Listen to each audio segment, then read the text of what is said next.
Falar um pouquinho agora do Hexaemeron, o Gênesis, capítulos 1 e 2, curso bíblico aqui, né? Outrora costumava-se dividir os capítulos 1 ao 3 da seguinte forma, né? Gênesis 1 ao 2, né, que era o primeiro relato da criação, e Gênesis 2 ao 3, que é o segundo relato da criação e o relato da queda original. Isso acontecia porque o primeiro relato da criação ele é pertencente à tradição sacerdotal, que é um dos estilos de escrita do livro do Gênesis, né? Uma das escolas que escreveram o Gênesis. E essa utiliza uma expressão estereotipada que se repete 11 vezes no livro do Gênesis e que serve, na opinião de alguns autores, para estruturar o livro. Trata-se da expressão que traduz em português por essa é a história. Em hebraico é Elé Toledo. Essa expressão encontra-se no início do Gênesis capítulo 2, versículo 4, por isso acreditava-se que o primeiro relato da criação terminava não em Gênesis 2, capítulo 2, versículo 3, mas sim em Gênesis 2, versículo 4, capítulo 2, versículo 4. Contudo, nos outros 10 lugares onde essa mesma expressão aparece, ela nunca encerra um relato, mas sempre abre, introduz, seja uma lista genealógica, né, seja uma sequência narrativa. Por isso, mesmo compreendendo-se que o primeiro relato da criação é de tradição sacerdotal e o segundo não, costuma-se dividir os 3 primeiros capítulos do Gênesis em 2 partes, né? Gênesis capítulo 1, do capítulo 1 e 2 até o versículo 3, né, o primeiro relato da criação, e tem o Gênesis capítulo 2, versículo 4 até o capítulo 3, versículo 24, que é o segundo relato da criação, em 2 partes, né?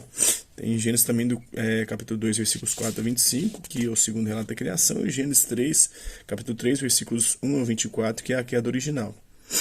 Segundo a introdução e comentário, né, do Gênesis capítulos 1 a 11, que são os capítulos mitológicos do livro do Gênesis, né? Várias vezes os autores do Antigo Testamento eles aludem à criação. Fazem-no em linguagem simples, não raro simbolista, da qual se podem aí depreender alguns traços válidos para se tecer a noção de criação e correlatos na Sagrada Escritura. Então, consideremos os textos aí do Gênesis capítulo 1, versículo 1, até o capítulo 2, versículo 3, né, e do capítulo 2, versículo 4, até o capítulo 3, versículo 24, né. Supomos aqui a noção de que o Gênesis capítulo 1 ao 3 consta de 2 relatos das origens, né? O capítulo 1, versículo 1 até o capítulo 2, versículo 3, e do capítulo 2, versículo 4 ao capítulo 3, versículo 24. O primeiro é tido como pertencente à tradição sacerdotal, AP, né? O segundo é mais antigo e pertence a uma outra tradição e traz não somente o relato da criação, né, o capítulo 2, versículos 4 a 25, como também a transgressão dos primeiros pais, né, e a origem do mal, né, do capítulo 3, os versículos 1 ao 24. Sendo de épocas e mundos distintos, os 2 textos hão de ser estudados independentemente um do outro, né? Então, o gênero literário do capítulo 1, versículo 1 ao capítulo 2, versículo 3. O texto do Gênesis, capítulo 1, versículo 1 ao capítulo 2, versículo 3 é dito Hexaemeron, né? O Ergon, ou obra dos 6 dias, né? Os 6 dias em que Deus cria todas as coisas, no 7º ele descansa, né? Porque enquadra a criação do mundo e do homem no esquema dos 6 dias. Antes do mais, por isso hexa é 6, né, em grego. Antes do mais, ao abordarmos o texto, impõe-se a definição do respectivo gênero literário, né? Quem considera atentamente o Hexaemeron verifica que é uma peça rica de artifícios literários, né? Em sua primeira arquitetura. Tem a criação em geral, no Gênesis 1, capítulo 1, versículo 1. Depois tem o primeiro dia, que em Deus cria a luz e as trevas, que vai do capítulo 1, versículos 3 ao 5. No segundo dia ele cria as águas e o firmamento, que vai do capítulo 1, versículo 6 ao 8. No terceiro dia ele cria os continentes, a vegetação, os mares, capítulo 1, versículos 9 ao 13. Depois, no quarto dia, ele cria os astros, né, as estrelas, capítulo 1, versículos 14 a 19. Depois, no quinto dia, ele cria os peixes e os voláteis, capítulo 1, dos versículos 20 a 23. E no sexto dia, ele cria os animais terrestres e o homem.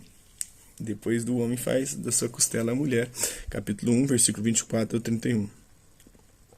E no 7º dia tem um repouso, no capítulo 2, versículos 1 ao 3. Como se vê, a criação é apresentada dentro do esquema de 6 dias de trabalho e 1 de repouso, ou seja, uma semana.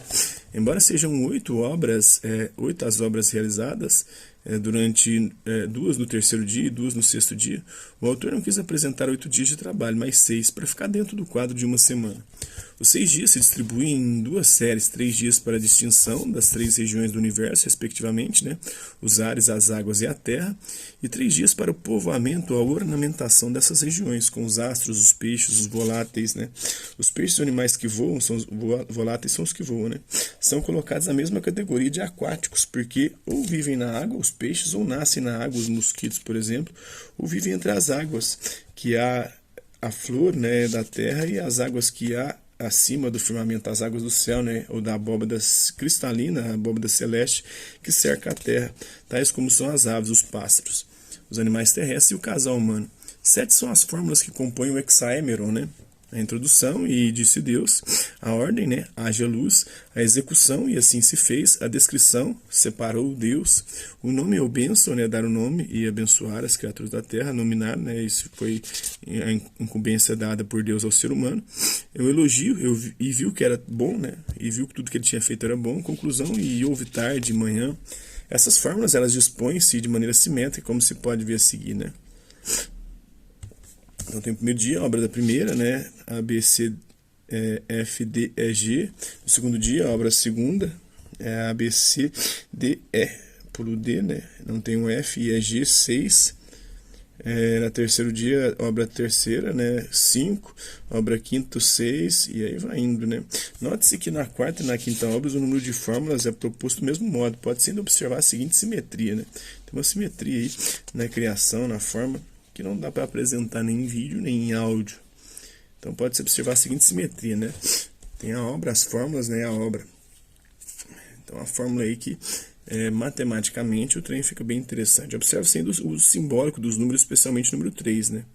Menciona-se 3 espécies de plantas, capítulo 1, versículo 11, 3 tipos de luzeiros, capítulo 1, versículo 16, o sol, a lua, as estrelas, 3 funções dos astros, capítulo 1, versículos 14 a 18, 3 tipos de viventes no quinto dia, né? Capítulo 1, versículo 21, 3 tipos de animais terrestres, capítulo 1, versículo 24, 3 bênçãos, capítulo 1, versículos 22, 25 e capítulo 2, versículo 3, e 2 séries de 3 dias. 3 vezes a referência ao sétimo dia em esticos ou sentenças de 7 palavras cada um. Observe-se outro sim, o esquema 7 dias é igual a 6 mais 1 dias, né? Mediante o número 7, o autor quer indicar não só a perfeição de todo o conjunto criado, mas ainda significa que a criatura encontra essa sua perfeição, a consumação ou santidade em Deus. E em Deus só. Com efeito, o número 7 é atingido, o hexaemeron, pela apresentação de 6 dias das criaturas e um dia, o sétimo, que é de Deus, né? Somente quando os 6 dias das criaturas se juntam ao dia de Deus, realiza o número da perfeição. Assim, somente quando as criaturas se voltam para Deus, repousam consumadas. Toda a história dos seres neste mundo é uma contínua tendência para o repouso em Deus. A arquitetura do hexaemeron, simétrica como é, leva a concluir que o gênero literário dessa peça é o didático-artístico, de caráter sapiencial. A cadência dos números tem finalidade mnemotécnica, né, para poder, uma técnica que poder lembrar, facilitar a lembrança, a recordação, a rememoração. Em última análise, trata-se de um hino litúrgico em 6 estrofes e uma conclusão composto aí para o dia de sábado, a fim de incutir o repouso sabático, a dedicação do sábado ao Senhor Deus. Este é proposto como o primeiro operário que observa o ritmo de 6 dias de trabalho e um de repouso ao fim, né? A fim de que o homem o ser humano siga o exemplo divino. Não se deveria julgar que o mundo foi criado em 6 dias e por causa disso Moisés instituiu o repouso do sétimo dia, como se lê no livro do Êxodo, capítulo 20, versículos 8 ao 11. Capítulo 31, versículos 15 a 17 e o Deuteronômio, capítulo 5, versículo 12. O repouso do sétimo dia é algo natural ao ser humano, principalmente ao lavrador, que se guiava pelas fases da lua.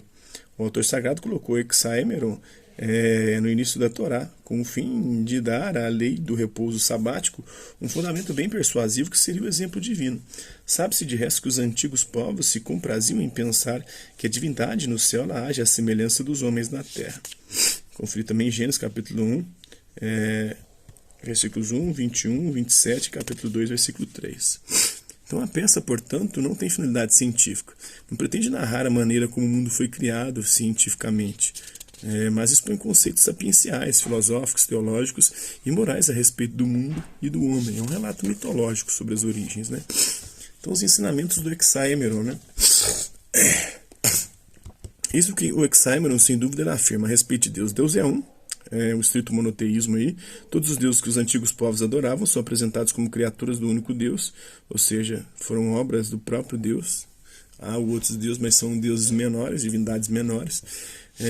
Então admite-se outras divindades. Com efeito, o povo de Abraão teve sua origem na Caldeia, onde o culto dos astros estava em voga. Então os astros celestes, as estrelas, eram considerados deuses, né?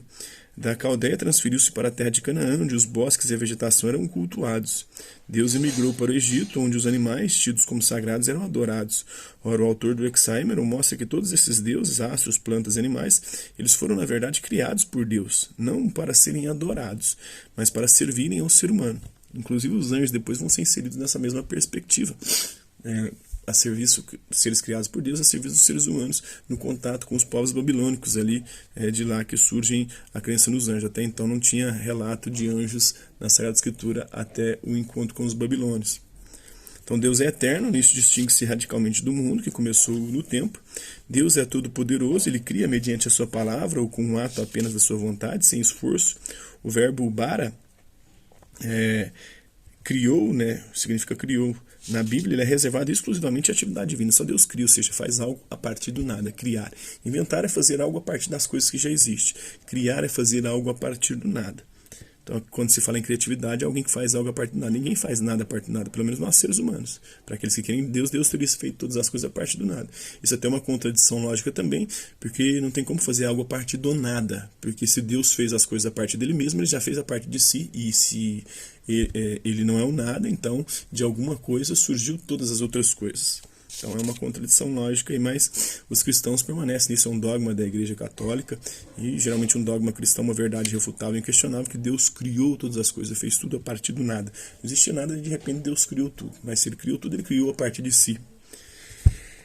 Não se pode afirmar que o autor israelita ele tinha o conceito metafísico de criar com toda a sua precisão, que a gente entende hoje filosoficamente, né, logicamente, mas ele se dizia que dentro da sua mentalidade ele possui uma noção equivalente à de criação, essa criação que hoje que é um dogma da religião cristã. Deus é bom, pois tudo o que ele cria é bom, muito bom, né? Como está lá no livro do Gênesis, várias vezes fala isso, né? Tudo que Deus criou. Se há um mal neste mundo, esse mal não vem de Deus. Tem um relato aí do Gênesis, capítulo 2, versículos 4, né? Até o capítulo 3, versículo 24. Se encarrega de explicar como o mal entrou no mundo. Entrou no mundo graças ao ser humano, né? Primeiro por Eva, a culpa do mal. Primeiro vai entrar por Eva, e ela passou esse mal para o homem, e depois todos pecaram, né? E passaram essa herança do pecado original para todas as gerações consecutivas. É certo que não há dualismo aí, um princípio subsistente do mal em antagonismo ao princípio subsistente do bem. E Deus repousou de todo o trabalho que fizera, no capítulo 2, versículo 2, né? Este forte antropomorfismo, ou seja, um Deus com formas e características humanas, quer dizer que o termo final de toda a criação está em Deus. O Senhor não criou em vista das criaturas como tais, nem por causa do homem, mas para que o homem, elevando consigo as demais criaturas, ele voltasse a Deus, onde tudo encontra repouso e consumação. Além do que a menção do repouso de Deus no sétimo dia tinha o sentido de incutir ao homem a observância a observância dessa lei, né? Que era o Shabá, ou Sabá, o sétimo dia, o dia do descanso, porque Deus não precisa descansar, né? Deus não se cansa, Deus é eterno, é onipotente, ele pode tudo e todas as coisas, e ele não se cansa de fazer as coisas, então não teria motivo e por que o descanso. O descanso de Deus aí, na verdade, é uma prescrição para o ser humano, não para o próprio Deus, que não precisa de descanso, né? Ele é todo poderoso, onisciente, onipotente, onipresente, e desnecessário seria o descanso para ele. Então esse é um pouquinho da Bíblia, né? Espero que vocês tenham gostado do vídeo.